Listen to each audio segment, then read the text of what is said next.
Hello everyone. Welcome to Scroll Talk, the podcast about the popular MMO, The Elder Scrolls Online. Actually, according to MMO populations, it's ranked number 6, but we'll get into that in a little bit. Guys, my name is Noble, and I have here with me my co-host, the person who knows more about this game than I do, Good Stash. How you doing, buddy? Doing great, man. Glad to finally be talking about this game that I love so much. Yeah, you guys know, for those of you who follow my channel, or maybe if you followed other audio things that run in the past, like, this is a very new game to me. I've only been playing for about 2 months, so it is still very, very new to me. And then I was like, you know what? Maybe I should do a podcast about it, because I did a podcast before for my previous game, and I enjoyed it a lot, but I feel like there's a lot more about The Elder Scrolls Online that we can, talk about. But without further ado, we'll just jump right in, because I feel like, we'll do some introductions here, and then we'll obviously get to the meat and potatoes, because I know how these new podcasts start. They'll spend like 40 minutes talking about themselves, and then maybe spend 10 minutes talking about what they actually want to talk about. So, for new people to the channel, or people who don't know you, Stash, when did you start playing The Elder Scrolls Online, and, why ESO? We'll put it that way. So I started playing at launch. I was a part of the beta. That was in 2014, I believe, November. So I've been playing since then. I did take a break, and I went back to Star Wars: The Old Republic, which, Noble, if you watch Noble stuff, he does amazing videos for that game as well. And that's actually where I met Noble. So, we met in another game, and then, I mentioned Elder Scrolls one day, and from there, I guess it took root, Yeah. so to speak. No, literally, But literally. yeah, why ESO? That's a great question. I think ESO has a very unique position in the MMO market right now, as far as how it stacks up against what I call the big three. And that's not to say these are the three biggest MMOs by far, but in the traditional sense of the MMO, these are the ones that I think appeal to the average MMO player the most, and that's World of Warcraft, Final Fantasy XIV, and Guild Wars 2.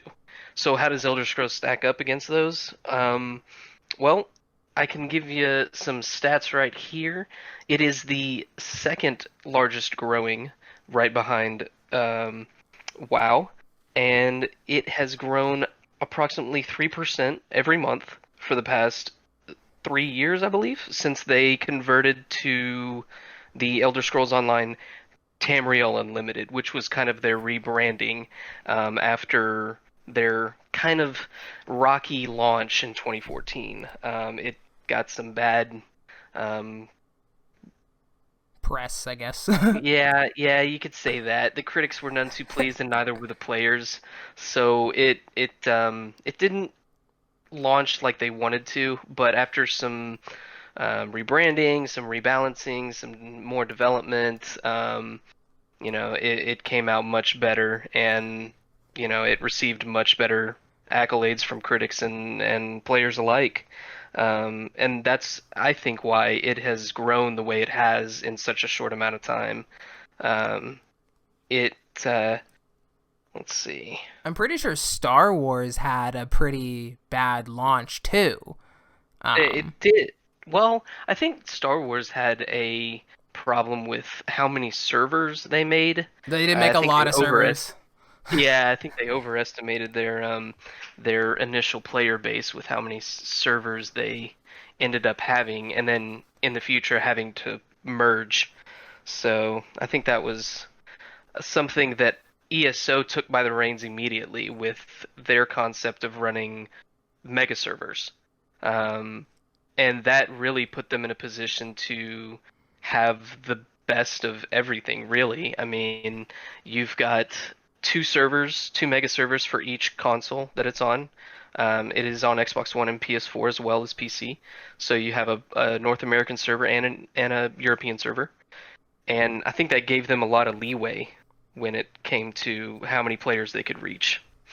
Which is good, because I mean, I haven't read up on this yet. I don't know. Is it going to be available for PS5 and the next gen Xbox? Should be, I I'd would imagine. assume so. I know Destiny 2 has already come out and said that they're going to be on the PS5 and Xbox One X or whatever they're calling it these Yeah. days. Yeah, and they would be Um, missing out on an opportunity if they didn't make it available on those new systems anyway. But yeah, they yeah, really I would. didn't. I didn't read up on it. What I found particularly interesting, guys, will link all of the sources that we are like are citing in the pinned comment if you're listening, watching on YouTube, and it'll be in the show notes of the podcast platform of your choice, whether you're on Apple Podcasts or Spotify. So if we just go on to just like the base like tier list. So ESO ranks 6th right now, ahead of or behind Destiny 2, World of Warcraft Classic, Final Fantasy, Old School RuneScape, and obviously World of Warcraft. It's not a huge surprise to anyone because WoW is a juggernaut that will never be tamed. But I was surprised. We talked about this a little bit before we even started recording that Destiny 2 is in this list. As someone who actually plays Destiny 2 not a decent bit, but like I play pretty casually.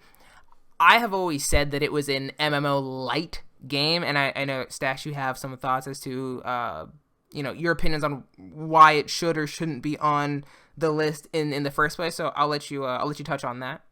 Yeah, uh, and I kind of throw RuneScape into this category as well. Not to say that these two games are anything similar alike, but RuneScape has been around for a long time, so it's automatically going to have a huge player base. It's established. It's been around forever, to say the least. But Destiny is new and it's growing incredibly fast, faster than any of these other MMOs that I just listed. Now, I don't know whether that's because of its unique style as a loot and shooter, if you will, but it definitely has a unique player base and a unique way of appealing to them too. I mean, they have multiplayer. You've got raids. You've got the PvP aspect to it. It's got everything you want in an MMO, Yeah, honestly. they somehow Um, managed to make first-person shooter MMO like PvP like fun and interesting. That was always something that was. why I don't classify it with these other MMOs and why I'm not putting it in like quote unquote the big three, is because Destiny doesn't give you, in my opinion, a lot of different ways to build your character. There is a very clear meta in Destiny 2 for every class, and subsequent subclass, I believe. Yeah, I'm not familiar with the game as much as you are, but I believe it kind of narrows itself when it does that. And when a game does that, it takes away from you, the player, and your ability to control what you want. Not to say that it's not what you want, but I think ESO, WoW, Guild Wars, and Final Fantasy, they offer more variety, if you will, to appeal to not just one type of gamer, but so many different others. yeah, And I think that's going to lead us into, another touch on why ESO, is its diversity. Its franchise is far-reaching. For those you who have played Elder Scrolls games before, like Skyrim and Morrowind, you've already know this franchise has been around for decades. It yeah, started in, I believe, the early 2000s and has just grown incredibly fast. Bethesda has the Fallout games as well, so their franchise is exactly what you want out of a big MMO. It's established, it has an incredible amount of fans, an incredible amount of loyalty as well. I mean, these fans get into it so much so that they'll demonize the creator himself, Todd Howard. But no, the ESO, in my opinion, because of its diversity, just gives you the player more options. yeah. Like, don't, like when I when I first started, I didn't know what I was doing, and a quick little thing you mentioned you didn't know a ton about Destiny. So there are only 3 classes, but there's like a ton of subclasses within those. But still, there's a clear meta between like, okay, this loadout kills in PvP, and then this loadout kills in PvE. And if you're not running those things, it can really hamper some of your progress. Which for some people it's fine, but for others who want to really play their own way, it's not that great. But anyway, when I first started playing ESO, I did not know that every class could do everything. Like whether you want to tank, heal, or DPS. And that kind of it's I almost was turned off by it, and then I thought about it and I was like, oh, okay, this actually makes sense because, in your classic MMOs, I'm just going to use SWTOR for reference because that's the game that I played the longest time. I would level up, let's say a mercenary. A mercenary can only heal and DPS. They can't tank. But here in ESO, you can tank, heal, or DPS regardless of the class that you play. There are limitations, and some classes can heal better than others, but it doesn't just say like, okay, this one particular class, this build, this race of character, because don't even get me started on how like the race of your character can impact certain builds that you run. Like anyone can do anything, which to me, as someone who hasn't been used to that kind of versatility and freedom, I had no idea where I was going to begin at all. So I think I've settled on it. Running a Mag Warden right now for healing and then just DPS. But I think I finally settled on it. But as Stash said, the versatility and the everything you can do, I still haven't even fully seen. Yeah, and that's another great thing is about this franchise is not just the franchise, but the world that they've built in this MMO. I mean, you go to all parts of Tamriel, not just Skyrim, not just Morrowind, not just Daggerfall. You do everything. You go to it all, and they've almost completely unlocked the entire Tamriel map as far as zones go. There's probably over 70% of all the entire Tamrielic map is now in the game, meaning you can visit, you can go there, see the sights, participate in quests, do everything. And I think that brings a lot to the table when you talk about games, especially games where it puts it on the player to have the good experience. Yeah. Like they build the world for you to go play in it. And Yeah. that's what I want out of the game.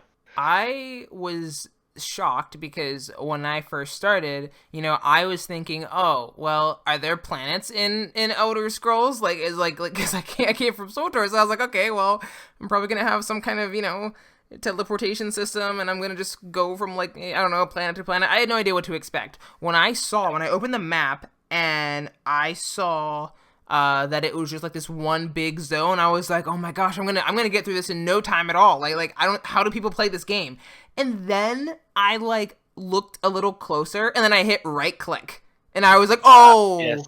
oh, It takes you to the overview map. my god. There's actually a ton to do, and I know this probably doesn't really. I don't know how much it resonates with some of you guys, but just from a guy who only has known Star Wars and just taking your ship and going from planet to planet to planet, I didn't think it was going to be nearly as expansive and immersive as it is. I know you can speak on that more because you've played it longer. Yeah, and those like again, those who've played previous Elder Scrolls games know that they've kind of been narrow um in their setting within the world of Tamriel. So like Skyrim obviously takes place in Skyrim, the home of the Nords. Morrowind takes place in Vardenfell, the island that Dark Elves come from. And then, Daggerfall is where the Bretons come from. So obviously these games have touched on these zones and this world and given you so much to do within them. Now, zoom out, and that's what you get with ESO. Like you said, right click, hit that right click and just zoom out, and you really get a sense of how big this world is and how much content is in it. And that brings you to another reason why ESO is the content. It's constantly being updated. I don't think I've ever seen a development team push as much content quarterly as this game has. And then when I say quarterly, that's exactly what I mean. Every 3 months, they have some type of content coming out, whether it's DLC, free LC, an expansion, something. And they usually preface it at the beginning of the year, giving you a roadmap to what they want to accomplish within that year. And that, to me, is something that keeps me around, too. And unlike most games, with like, okay, here's your roadmap, and then 2 months later they're like, oh yeah, so you know that roadmap that we have, we're actually unable to make that work. I think ZeniMax does a really good job of not setting expectations, but they've also delivered on expectations. And like I said, even from my limited experience, and my limited time playing, like I've just been able to see, like, okay, so this is their track record, and this is the things that they failed on, these are the things that they've succeeded at. And honestly, as far as like delivering constant content, I was like, okay, how have they been able to do this for 6 years straight? And it comes down to, who's behind it, how invested is the actual team. Not to talk about other games as much as I have, but like in other games, Swotor comes to mind, obviously. You can kind of tell, and I won't get into this really at all, but like you can kind of tell that the care for the game is no longer there. I'm just speaking very broad. I don't want to get into it here. But you can tell from not just some of the creators who make ESO content, but how often the developers communicate, and even just some people with an inside knowledge in the gaming industry, or even at ZeniMax or Bethesda, you just know that like people are putting a lot of time and effort and care into the game. And that is ultimately why I decided to stay. Because when I started, I was like, do I really want to get into a new MMO and, put a ton of time into it? Because we all know that, yes, these games are hobbies for people, and like any hobby, you get better at it over time and the more hours you put in. Now, sure, there's some, stigma around like, oh, you play a video game for 4 hours a day? Wow, what a loser, whatever, which we're obviously not here to talk about. But I do consider this for a lot, and a lot of people do, like a hobby. Like, okay, like I'm leveling up my sorcerer, then I'm gonna level up my warden, and then my dragon knight, and then I'm gonna try different, races and different builds, and really no time is lost. And I kind of want to, not round out the YESO part, but I kind of want to close a little bit with this. Is like the money that you pay. First of all, you can buy the base game for $20. This is something that I'm sure a lot of you know, so I won't go into that. But the monthly subscription is only $15. Now, if we compare that to other games that have subscription models, and we kind of scale it with the amount of content that gets released on a yearly level, no other game, in my opinion, maybe WoW if you're really into it, but as far as I'm concerned, personal opinion, no game is more worth $15 recurring than ESO. You get too much to not put down $15, because I agree. I think honestly you get, I would say with each expansion, sure, you have to buy some of the expansions, but I do think for $15 a month, you are getting anywhere from $40 to $75 worth of content if you play it all. And I haven't played it all, so I obviously have way more, but it's for the money and the time. Why not jump in and try it for a month, try it for 2 months, and see if you'll leave, which you probably won't, but Absolutely. And the other cool thing about their model, running off the subscription-based models as well, is if you're that type of gamer that wants that type of access immediately, subscription is definitely the way to go, because with the subscription, it unlocks all the DLC for you, with the exception of the major expansions, which I believe is Summerset, Morrowind, and now Greymoor. yeah. And that's mainly because they add a ton of content, and the zones that they add are much bigger. However, the coolest thing I think is the free to play model that they have set up and the way they set it up. So when you download the game, you download everything in the game, even the DLC that you don't have access to, right? So if you don't feel like you're ready to jump in with $15 a month to a game that you haven't played that much yet, you can do the free to play or the buy to play model. Buy the game, play it whenever you want. It doesn't restrict you on anything. You don't lose out on anything. And you can unlock DLC yourself as you progress in the game. So like if you get to the point in the game where you're like, okay, now I'm ready for something new, you can buy it then. You don't have to do the monthly subscription. You can play at your own pace and unlock it at your own pace, which I think is brilliant because I think that really is a great incentive to bring new players into the game and try it out at least for relatively low cost. Yeah, because I mean, I know, before SWTOR was free to play, the game was $60, I think, and then you had like a subscription on top of that. I think I don't know anyone's financial situation, but like $20 for you're probably getting maybe not hundreds of hours, maybe let's be like conservative and say for $20 you get 150 hours of content. Not bad, not bad at all. And then I didn't subscribe to ESO Plus until I was close to a month in because I really didn't know if I was gonna like it. Because I'm a sci-fi guy. Like this is really my first time really diving into fantasy, and now I'm kicking myself because I'm like, why did I not do this before? I'm such a nerd. Like this is actually pretty sick. Yeah. But yeah, for $20, jump in and play, and the very last thing. For those of you guys who maybe are like, okay, say you're playing ESO right now and you don't know if you want to subscribe. So there is an in-game kind of currency. It's similar to cartel coins from Star Wars, or I'm pretty sure there's some WoW version of it too. But Elder Scrolls Online has crowns. That is the thing, like the currency that you can buy with real world money to buy stuff in game. But here's the cool thing. You get 1,650 crowns every single month your ESO subscription is active. Now, here's what that translates to.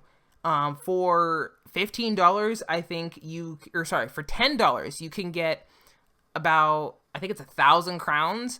And so the game more than pays for itself in crowns every single month.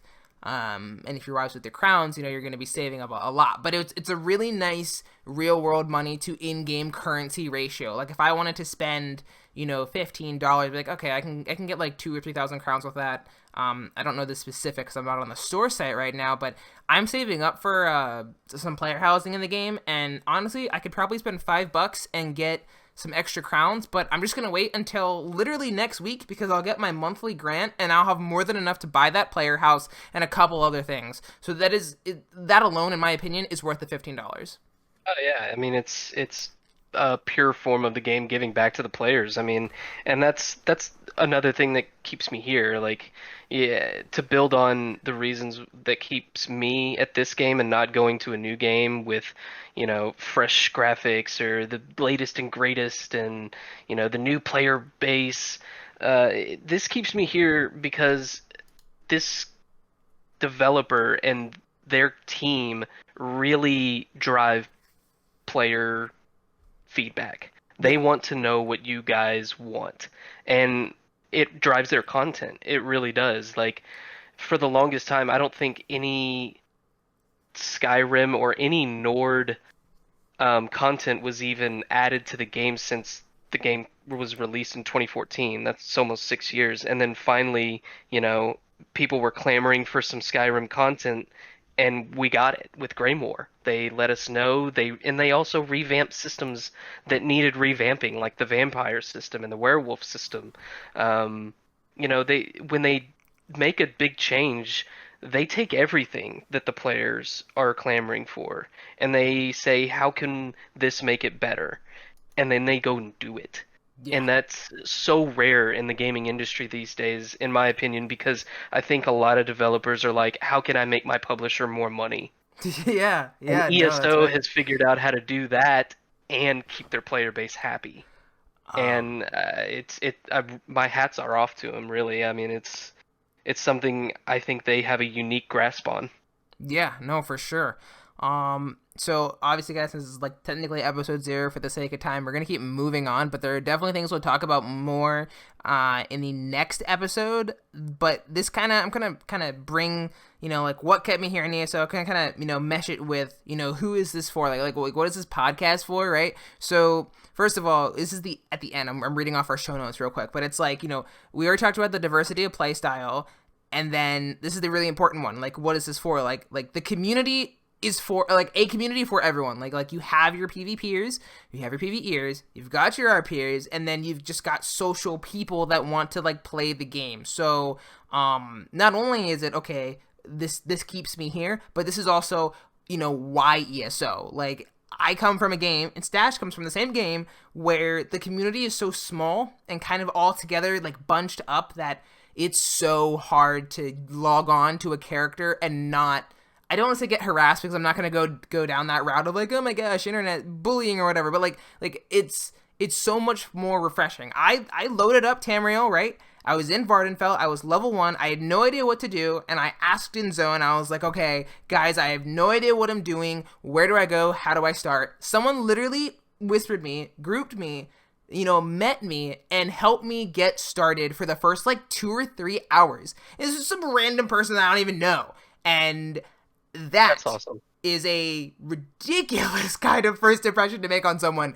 I was scrolling through Twitter, I was looking Facebook groups, stuff like that, just to say like, okay, what is this community like? It's crazy, and I'm probably a little bit more in awe of it because I haven't delved into really any of the Elder Scrolls universe before this. So the fact that there's this big rich community is probably not a shock to a lot of you, but why ESO and what will keep you here is honestly probably the community alone. So you are definitely going to, want to meet people. Don't be afraid to say something in chat. You're going to get your trolls, obviously. Every game has that, right? But you're also going to get, really funny moments. Like I was in Vivek City doing some crafting, and there was a bunch of people who decided, okay, let's all just wear, like, we'll just be the fattest people ever. We'll all wear wedding dresses, and we're all gonna get, married to this particular pet that they were all, like, circled around. And I was like, that's really freaking weird. But also, I was like, that's also pretty freaking awesome. I'm gonna watch this. That is definitely unique, for sure.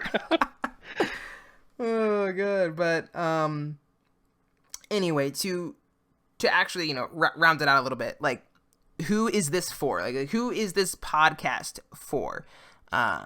If you're a fan of MMOs, MMO light, content, well, this is going to be just Elder Scrolls. Sorry, I'm not going to talk about a bunch of other games, but like the MMO fan, this is going to be your kind of podcast. This is for the fantasy fanatic as well, even though I'm just learning, like what the fantasy world is like for all you, dark elves and mages out there. Then like we're going to get into that stuff. We may not read, actual lore books on the show, but like it'll be a place where anyone of any kind, any particular part in their Elder Scrolls Online journey can come and just be like, okay, I want to hear what Noble and Stash are talking about, and there's probably going to be like some jokes or some, random tangents, because I tend to do that.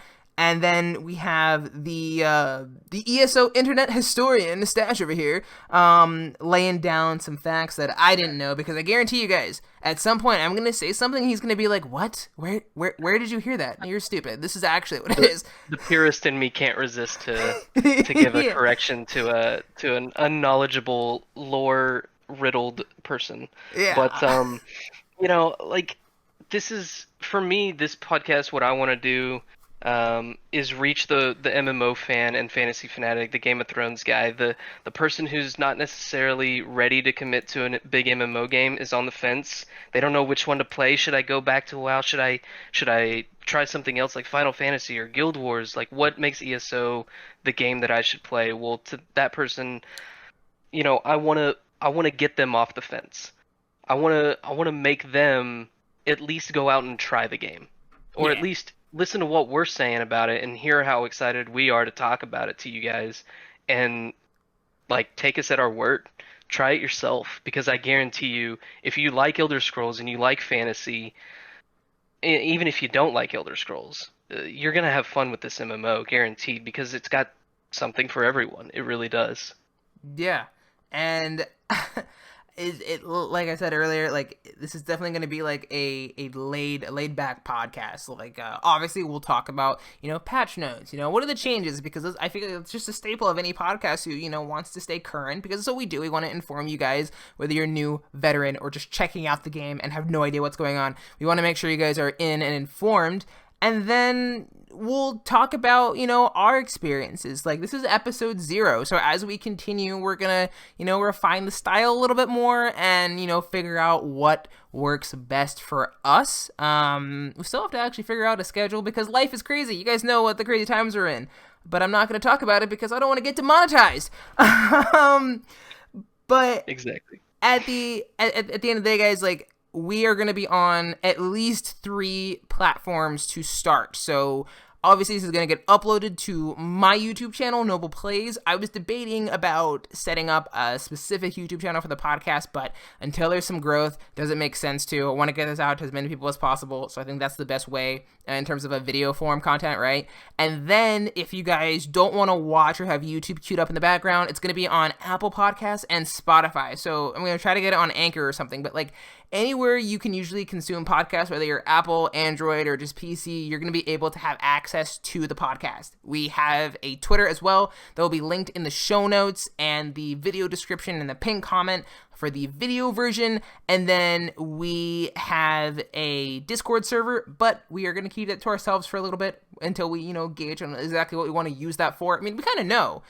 If you want to touch on that briefly, since we're still hammering out like some details there.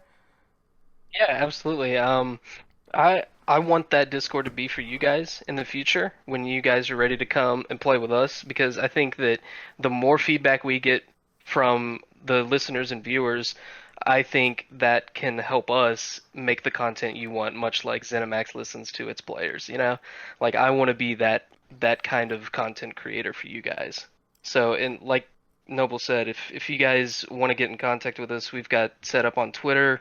Obviously this is going to go through his YouTube, so you can reach out to us there. We'll be setting up polls and, communicating with you guys, and never feel, too scared to ask us questions, because this is an open forum, man, and I'll answer as best I can for any of y'all's questions. Yeah, definitely go to him. Don't go to me. I'm still in, I don't want to say I'm in the honeymoon phase of the game, because I think that's past, but I think I'm still in the part of the game where I'm just like, oh, okay, everything that's happening is still cool, and I'm not angry, so yeah, sure, great, awesome. But guys, thank you so much for hanging out with us today. I hope you guys enjoyed. I'll be looking forward to those comments in the comment section. A little redundant, but I'll be looking forward to that feedback. Also, like I said, hit us up on Twitter. We'll have other socials as we see fit. Don't want to overwhelm ourselves or you guys with everything. But anyway, guys, thanks again so much for listening and or watching. It's been Noble with Good Stash here. We will see you guys in the next one. Y'all take it easy.